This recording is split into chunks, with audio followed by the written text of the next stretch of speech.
Müminin nəyi düşməni qorxudur? Silahların hamısının üstünləri onlarda, hər cür şey onlarda. Nədən? Sevgi var ki, onlarda o çatışmır, o bizdə var. Ola bilər.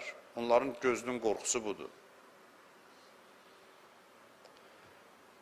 Dindarlıq sevgi əsasında olsa, saxta dindarlıq ifşa olunar, özünü ortaya qoyar. Münafiq adamlara yer olmaz. Saxta dindarlığı necə ifşa eləmək olar? Barmaqla göstərməklə, bu saxtakardır, bu belə alınmayacaq. Bir proses yaranmalıdır ki, saxta dindarlıq avtomatik ifşa olunsun orada. O proses nədir? O sevgi prosesidir. Din çoxaldıqca münafiq çoxalır, bilirsiniz? Din gücləndikcə, din hesabına yaşayıb çörək çıxartmaq istəyənlər çoxalır. Saxtakarlıq harada olur? Aktual yerlərdə, aktual mövzuda. Bir şey ki, heç kəsə maraqlı deyil, niyə görə gəlib saxtakarlıq eləyəsin? Bir şey ki, maraqlıdır, orada adamların sayı artır, etibar qazanmaq olur orada. Girir, saxtakarlıq eləyir, özünü din cildinə salır, o halda çoxalır.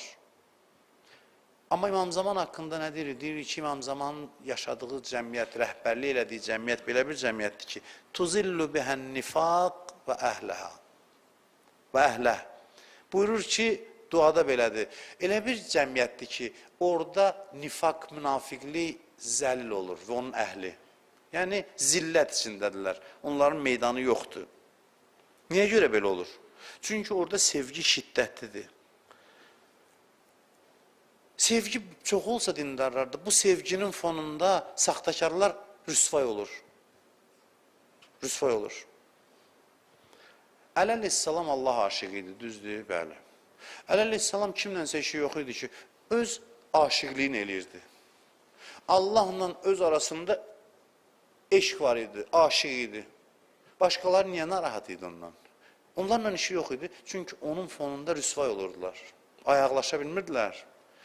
Bu heç eləmir, onlarla işi yoxdur. Bu özü, mən bu misalı çox demişəm də, bir sinifdə, məsələn, 2 nəfər əlaçı var, 5 nəfər əlaçı kimi tanınıb, başqa məktəbdən bir güclü şagird gəlir orada, hamısından qabağa çıxır, bu güclüdür deyə burslar rüsvay olur. Dünənəcən bunlar birinci idi, bu heç eləmədi onlara, bu öz dərsini oxuyur.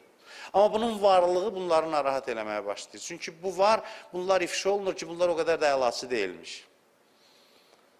Orada da dindar kimi, bərk gedən adamlar kimi, belə də bərk gedən dindarlar kimi tanınan adamlar vardı, özlərini dindarlığa vurmuşdular.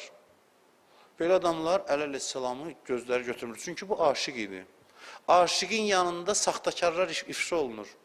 Aşiq öz eşqi ilə məşğul olsa, onlarla işi olmasa belə. Amma niyə Əli əleyhissalamın eşqinin təsiri çox olmadı? Çünki tək idi. Belə aşiqlər çox olsaydı, mən o gün bir yerdə hədis dedim, bilməm burada demişəm yoxsa yox. Əli əleyhissalam buyurur ki, mən haqqı tam bərqərar eləsəydim, yanımda qalan 3-4 nəfər də qalmazdı. Yəni, heç kəs qalmazdı. Mən hələ haqqı güzəşdə elədim ki, gördüm cəmiyyətin tutumu yoxdur, tam icra eləmədim. Tam icra eləsəydim, yanımda qalanlar da çıxıb gedərdi. Heç kəsim qalmazdı.